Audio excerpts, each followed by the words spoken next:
নমস্কাৰ আৰ্যযুদ্ধন ইউটিউব চেনেলটোলৈ সকলোকে স্বাগতম জনাইছোঁ। আপোনালোকে এই বিষয়ে নিশ্চয় জ্ঞাত যে আমি চিটেটৰ এটা সিৰিজ আৰম্ভ কৰিছোঁ, কমপ্লিট সিৰিজ, য'ত নেকি পেপাৰ 1ৰ কাৰণে আমি EVS-ৰ পৰা আৰম্ভ কৰিছিলোঁ। পেপাৰ 1ৰ EVS-ৰ যি টেক্সচুৱেল আছিলে, টেক্সটৰ কাৰণে সদায় ৰাতি আপোনালোকে 8 বজাত PYQৰ যিখিনি ৰেকৰ্ডেড ভিডিঅ' এইখিনি পাব, PYQ সলিউশ্যন উইথ এক্সপ্লেনেশ্যন। আৰু এইটো হৈছে পেপাৰ 2ৰ কাৰণে বিশেষকৈ আমি SST সিৰিজ লৈ আহিছোঁ। আলোচনা কৰিম আমি বিশেষকৈ পেডাগজি সেকশন। আমি CGP সেকশনটো আৰম্ভ কৰিম। বহুতৰ মেছেজ আহিছিলে যে সোশ্যাল ষ্টডিৰ কাৰণে সিৰিজ আৰম্ভ কৰিব লাগে, আৰু বহুতে আকৌ সায়েন্স আৰু মেথছৰ CGP পঢ়াই দিব কৈছিলে পেডাগজি সেকশনটো। যদি কোনোবা সায়েন্সৰ ষ্টুডেণ্ট ভুলবশতঃ এইটো চাইছে, কাৰণ এইটোতো সায়েন্স বা মেথছৰ ষ্টুডেণ্টৰ কাৰণে নহয়, তেতিয়াহ'লে আপোনালোকে কমেণ্ট কৰিব যে সায়েন্সৰ প্ৰয়োজন হৈছে নেকি। যদি মই সময় পাওঁ তেতিয়াহ'লে চেষ্টা কৰিম আপোনালোকৰ কাৰণে লাষ্ট 10 ইয়াৰ্ছৰ পেডাগজি কুৱেশ্যনকেইটা লৈ আহিম। কিয় পেডাগজিটো লৈ আহিম, টেক্সটৰ কিয় নকৰাও, কাৰণ প্ৰথম কথা হৈছে চিটেটত পেডাগজি ৱেইটেজটো খুবেই বেছি। বহুত এক্সপিৰিয়েঞ্চ কোৱালিফাই কৰিব নোৱাৰে পেডাগজিৰ কাৰণে। গতিকে আমি প্ৰথমতে পেডাগজিটো কমপ্লিট কৰিলোঁ। আমাৰ হাতত এতিয়াও সময় আছে, যদি পিছত আৰু সময় থাকি যায় তেতিয়াহ'লে আমি টেক্সটৰো সলিউশ্যন লৈ আহিম। তো আপোনালোকে ছাপোৰ্ট কৰিব, ভিডিঅ'বিলাক কেনেকুৱা পাইছে কমেণ্ট ছেকশ্যনত জনাব, আৰু কেনেকুৱা ধৰণৰ ভিডিঅ' লাগে সেইটো জনাবলৈ নাপাহৰিব। তো এইটোতো লাষ্ট 10 ইয়াৰ্ছৰ সিৰিজ হ'ব। আমি আজি 2018 ডিচেম্বৰ মাহৰ যিকেইটা কুৱেশ্যন আহিছিলে ছ'চিয়েল ছায়েন্সৰ পেডাগজি ছেকশ্যনৰ পৰা সেইকেইটা চাম। পেডাগজিকেল ইছ্যুৰ পৰা আপোনালোকে নিশ্চয় জানে 20টা কুৱেশ্যন আহিব, কিন্তু প্ৰতিবাৰতে 20টা কুৱেশ্যন অহা নাই। যেনেকৈ 2000 যদি আমি 18 ডিচেম্বৰ মাহৰ কথা কওঁ তেতিয়াহ'লে 20টা কুৱেশ্যন অহা নাই। তো কেতিয়াবা এক্সামত এনেকুৱা 2-এটা কম আহিব পাৰে, কিন্তু আজিকালি এক্সামবিলাকত যেনেকৈ 20টা ক'লে 20টাই আহে, কেতিয়াবা হয়তো 2-এটা কম হ'ব পাৰে। তো প্ৰথম কুৱেশ্যনটো আমি চাওঁ, আৰু প্ৰথম কুৱেশ্যনটো হৈছে at the upper primary stage social science comprises of. Upper primary ষ্টেজত ছ'চিয়েল ছায়েন্সটো কি লৈ গঠিত হৈছে, বা ছ'চিয়েল ছায়েন্সত কি কি অন্তৰ্ভুক্ত হৈ আছে। এইটো আমি লাষ্ট ক্লাছত মানে যেনেকুৱা লাইন আছিলে এজ ইট ইজ লাইনো আমি পঢ়িছিলোঁ, যে আপাৰ প্ৰাইমেৰী ষ্টেজত ছ'চিয়েল ছায়েন্সত বিশেষকৈ হিষ্ট্ৰী, জিঅ'গ্ৰাফী, পলিটিকেল ছায়েন্স আৰু ইকনমিক্স আছে। হিষ্ট্ৰী, জিঅ'গ্ৰাফী, পলিটিকেল ছায়েন্স আৰু ইকনমিক্স। আগতে চিভিক্স বুলি কৈছিলে, কিন্তু সেইটো এতিয়া পলিটিকেল ছায়েন্স বুলি অন্তৰ্ভুক্ত আছে। চ' অপশ্যন কোনটো হ'ব? অপশ্যন 3। এইটো NCF 2005ত স্পষ্টকৈ উল্লেখ আছে, হিষ্ট্ৰী, জিঅ'গ্ৰাফী, পলিটিকেল ছায়েন্স আৰু ইকনমিক্স। নেক্সট কুৱেশ্যনটো হৈছে inductive learning is contradictory to which one of the following approaches. Inductive learning মানে নিশ্চয় আপোনালোকে গম পায়, য'ত নেকি আমি এক্সাম্পলৰ পৰা ৰুললৈকে যাওঁ। এটা হৈছে এক্সাম্পল টু ৰুল, আৰু এটা হৈছে rule to example. Rule to example. So' example to rule আমি যিটোত যাওঁ সেইটোক ইণ্ডাক্টিভ লাৰ্ণিং বুলি কোৱা হয়, আৰু ৰুলৰ পৰা এক্সাম্পললৈ গ'লে সেইটো ডিডাক্টিভ লাৰ্ণিং বুলি কোৱা হয়। কি বুলি কোৱা হয়? Deductive learning. চ' আমাৰ অপশ্যনততো ডিডাক্টিভ লাৰ্ণিং বুলি নাই, কণ্ট্ৰাডিক্টৰী বুলি কৈছে। কণ্ট্ৰাডিক্টৰী মানে হৈছে বিপৰীত, যে ইণ্ডাক্টিভ লাৰ্ণিঙৰ বিপৰীত কি হ'ব লাগিছিলে? ডিডাক্টিভ। কিন্তু ইয়াতো ডিডাক্টিভ লাৰ্ণিং নাই, কিন্তু তাৰ ৰিপ্লেচমেণ্ট হিচাপে অন্য এটা শব্দ আছে, সেইটো হৈছে এক্সপজিটৰী টিচিং। চ' এক্সপজিটৰী টিচিংটো কি হয়? এইটো টিচাৰ চেণ্ট্ৰিক হয় বা টিচাৰ চেণ্টাৰ্ড হয়, য'ত নেকি আমাৰ ৰুলৰ পৰা এক্সাম্পললৈ শিকোৱা হয়। অ'কে, ৰুলৰ পৰা এক্সাম্পল শিকোৱা হয়। ইয়াত লিখা আছে চাব, expository teaching is the opposite. It follows a deductive approach where the teacher first explains the general rule or concept, then provides example or application and applications. অৰ্থাৎ ইণ্ডাক্টিভত য'ত নেকি আমি এক্সাম্পলৰ পৰা ৰুললৈ যাওঁ, ডিডাক্টিভত কি হয়, বা এক্সপজিটৰী টিচিঙত কি হয়, ৰুলৰ পৰা এক্সাম্পললৈ যায়, আৰু সেইকাৰণে সেইটো হৈছে কণ্ট্ৰাডিক্টৰী। ইয়াত অপশ্যন 2টো যদিও আছে, ভুল আছে, এইটো মই তেতিয়া কাৰেকশ্যন কৰি আপোনালোকক দি দিছোঁ।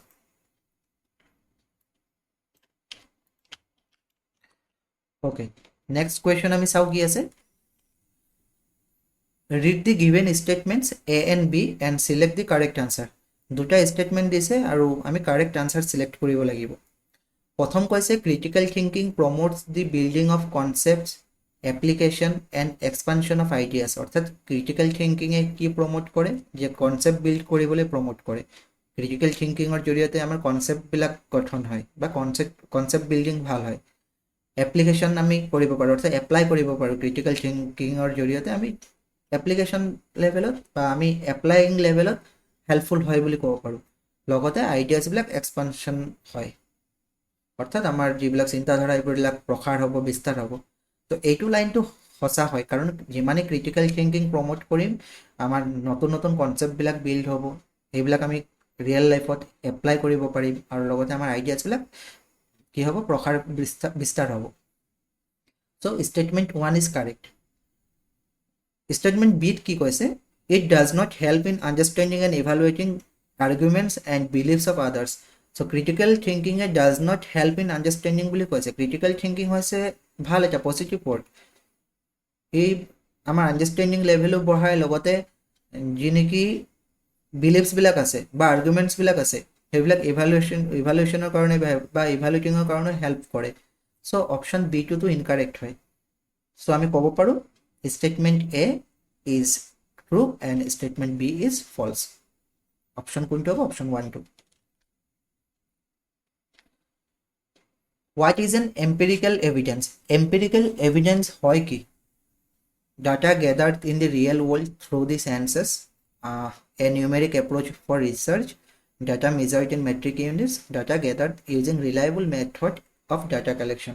So empirical evidence মানে হৈছে আমাৰ সেন্সৰ জৰিয়তে, সেন্স বুলি ক'লে যে আমাৰ পঞ্চ ইন্দ্ৰিয়ৰ জৰিয়তে আমি ৰিয়েল ৱৰ্ল্ডৰ পৰা যিবিলাক নেকি তথ্য সংগ্ৰহ কৰোঁ, সেই তথ্যবিলাককে আমি এম্পিৰিকেল এভিডেন্স বুলি কওঁ। অৰ্থাৎ যিটো নেকি অপশ্যন 1ত আছে, data gathered in the real world through the senses, sensor জৰিয়তে। ইয়াত চাব empirical evidence refers to information or data obtained through direct observation, experience or experimentation using our senses. Seeing হ'ব পাৰে, হিয়াৰিং হ'ব পাৰে, টাচিং হ'ব পাৰে, তেনেকুৱা।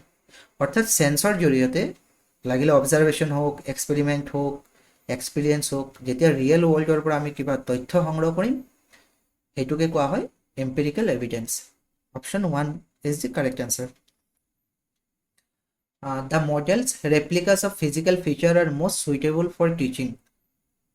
The models বা replica বিলাক কৈছে of physical feature বিলাকৰ যি মডেল হয় বা replica হয়, physical feature মানে যিবিলাক নেকি ভৌতিক আছে, অ'কে, যিবিলাক আমি টাচ কৰিব পাৰোঁ বা দেখি পাওঁ, সেইবিলাক যদি আমি পঢ়াবলগীয়া হয় তো মডেল ব্যৱহাৰ কৰোঁ বা ৰেপ্লিকা ব্যৱহাৰ কৰোঁ। চ' কোনটো ছাবজেক্ট পঢ়াবলৈ সেইটো চবতকৈ বেষ্ট হয়, মডেলবিলাক ব্যৱহাৰ কৰিবলৈ মানে সুবিধা হয়, পঢ়ুৱাবলৈ সুবিধা হয়। হিষ্ট্ৰী, ইকনমিক্স, জিঅ'গ্ৰাফী নে পলিটিকেল চায়েন্স? চ' মডেল বা ৰেপ্লিকাবিলাক আচলতে জিঅ'গ্ৰাফীৰ কাৰণে বেছি চুইটেবল, আৰু সেইকাৰণে আমি গ্ল'বকো এটা মডেল বুলিয়ে কওঁ, নহয় জানো? জিঅ'গ্ৰাফীৰ ক্ষেত্ৰত মডেল বা ৰেপ্লিকা কেইটা যিহেতু ফিজিকেল ফিচাৰ বুলি কৈছে, নহয় জানো? ফিজিকেল ফিচাৰবিলাক কোনবিলাক হ'ব পাৰে? পাহাৰ, পৰ্বত, এইবিলাক হয়, সমভূমি, মালভূমি, সেইবিলাক। চ' এইবিলাক পঢ়াবলৈ আমি মডেলটো খুবেই দৰকাৰ বা replica. So' geography is the correct answer হ'ব, অপশ্যন 3 হ'ব। নেক্সট কি আছে? The collection of weather information from a local news paper is an example of which type of source? এইটো কুৱেশ্যন বহুবাৰ আহিছে, বা চ'ৰ্চৰ কথা, যে আমি যদি ৱেডাৰ ইনফৰমেশ্যন কালেক্ট কৰোঁ বতৰৰ সম্পৰ্কে, ক'ৰ পৰা? লোকেল নিউজ পেপাৰৰ পৰা। তো লোকেল নিউজ পেপাৰৰ পৰা যদি আমি কিবা ইনফৰমেশ্যন কালেক্ট কৰোঁ, তেতিয়াহ'লে সেই ইনফৰমেশ্যনটো প্ৰাইমেৰী হ'ব, ছেকেণ্ডেৰী হ'ব, নে টাৰ্চিয়াৰী হ'ব, নে বোথ প্ৰাইমেৰী এণ্ড টাৰ্চিয়াৰী হ'ব? চ' আচলতে ইনফৰমেশ্যনবিলাকক আমি চ'ৰ্চৰ ফালৰ পৰা প্ৰাইমেৰী, ছেকেণ্ডেৰী, টাৰ্চিয়াৰী এনেকৈ ভগাব পাৰোঁ। প্ৰাইমেৰী মানে কি? প্ৰাইমেৰী হৈছে একেবাৰে ৰ' মানে ধৰক আপুনি কিবা এটা নিজে ছাৰ্ভে কৰিছে, আপোনাৰ গাঁওখনত ছাৰ্ভে কৰিছে, কিমান মেল আছে, কিমান ফিমেল আছে, আৰু সেই ডেটাবিলাক হ'ব আপোনাৰ কাৰণে প্ৰাইমেৰী। ছেকেণ্ডেৰী হ'ব বেলেগ কোনো ইনফৰমেশ্যন লৈছে, বেলেগ কোনোবাই দিয়া ইনফৰমেশ্যনৰ পৰা আপুনি আকৌ কালেক্ট কৰিছে। চ' ৱেডাৰ ইনফৰমেশ্যনটো নিউজ পেপাৰৰ পৰা কালেক্ট কৰা মানে কি? কোনোবাই নিউজ পেপাৰত পাব্লিছ কৰিছে আৰু তাৰ পৰা আপুনি ইনফৰমেশ্যন লৈছে। চ' এইটো হ'ব ছেকেণ্ডেৰী চ'ৰ্চ, ঠিক আছে? চাই যাব, ইয়াত কিছুমান ইম্পৰ্টেণ্ট আছে। ইয়াত যেনেকৈ প্ৰাইমেৰী চ'ৰ্চ কোনবিলাক হ'ব? প্ৰাইমেৰী চ'ৰ্চ বিশেষকৈ যদি আপুনি কোনো এটা ছাৰ্ভে কণ্ডাক্ট কৰে, কাৰোবাক যদি আপুনি ইণ্টাৰভিউ লয়, ফিল্ড অবজাৰভেশ্যন যদি কৰে, বা আপুনি যদি ৰেইনফল বা টেম্পাৰেচাৰ নিজে মেজাৰ কৰে, বা আপুনি যদি চেঞ্চাছৰ ডাটা নিজে কালেক্ট কৰে ডাইৰেক্টলি, তেতিয়াহ'লে এইটো প্ৰাইমেৰী বুলি ক'ব। ছেকেণ্ডেৰী কোনবিলাক হ'ব? Secondary information that has already been collected, already collect হৈ গৈছে বা এনালাইজ কৰা হৈ গৈছে, পাব্লিছ হৈ গৈছে বেলেগৰ দ্বাৰা, আপুনি আকৌ তাৰ পৰাহে লৈছে।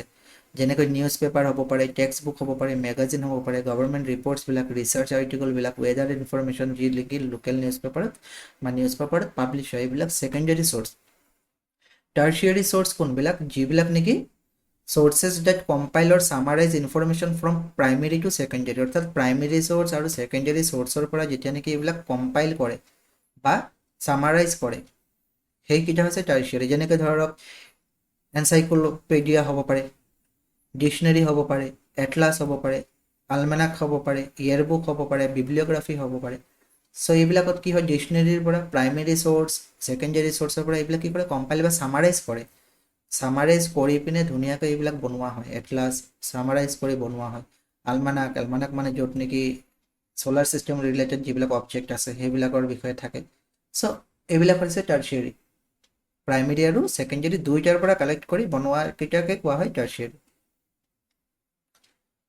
In which type of classroom the students with learning disabilities learn alongside other students, অৰ্থাৎ কেনেকুৱা ধৰণৰ ক্লাছৰুমত যিসকল নেকি লাৰ্ণিং ডিজেবিলিটিজৰ ষ্টুডেণ্ট আছে বেলেগ ষ্টুডেণ্টৰ লগতো একেলগে পঢ়ে।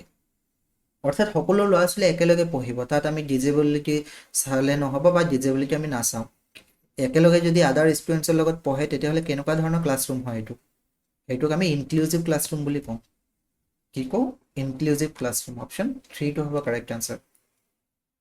An inclusive classroom is the one where students with learning disabilities and other special educational needs learn together with their peers in the same classroom. একটা ক্লাছৰুমতে পঢ়ে। Who has given the following theory? এটা definition দিছে বা theory দিছে, কোনে দিছিলে বুলি কৈছে? একেবাৰে simple. All children go through the same sequence of development. সকলো ল'ৰা ছোৱালী একেটা সিকুৱেন্সতে যায় ডেভেলপমেণ্টৰ, বাট এট ডিফাৰেণ্ট ৰেটছ, কিন্তু তাৰ ৰেটটো বেলেগ বেলেগ হয়। Therefore, teacher must plan activities for individual children and small groups.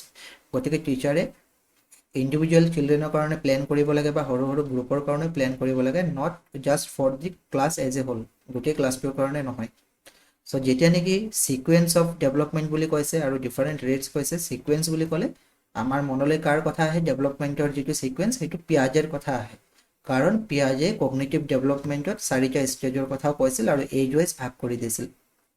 So' option কোনটো হ'ব? অপশ্যন 4 হ'ব ইয়াৰ কাৰেক্ট আনচাৰ। কুৱেশ্যন নেক্সট কি আছে? In order to promote cooperative learning in the classroom a teacher should. Cooperative লাৰ্ণিঙৰ কাৰণে এজন শিক্ষকে কি কৰা উচিত? Engage students in debate and discussion, সেইটো হ'ব পাৰে পজিটিভ হয়। গিভ দেম ইণ্ডিভিজুৱেল প্ৰজেক্টছ, যদি কোঅপাৰেটিভ লাৰ্ণিং হয় তেতিয়াহ'লে ইণ্ডিভিজুৱেল প্ৰজেক্ট দিলে নহ'ব, সেইটো নেগেটিভ হ'ব।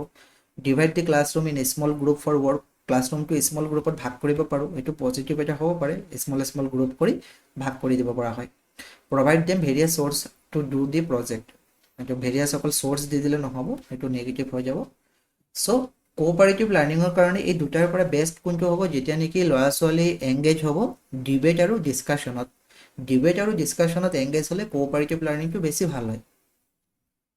ঠিক আছে, চবৰ লগত ডিবেট কৰিব বা ডিছকাশ্যন কৰিব, সেইটোকে কোৱা হ'ব কোঅপাৰেটিভ লাৰ্ণিং। ইজনে সিজনৰ লগত যেতিয়া ডিছকাছ কৰিব, পেয়াৰ লাৰ্ণিং যিটো আমি কওঁ, তেওঁলোকে নিজৰ আইডিয়াবিলাক এক্সচেঞ্জ কৰিব, বেলেগৰ ভিউ পইণ্টছবিলাক শুনিব, দেন নিজৰ নলেজ বিল্ড কৰিব ইণ্টাৰেকশ্যনৰ জৰিয়তে আৰু এক্টিভলি পাৰ্টিচিপেট কৰিব।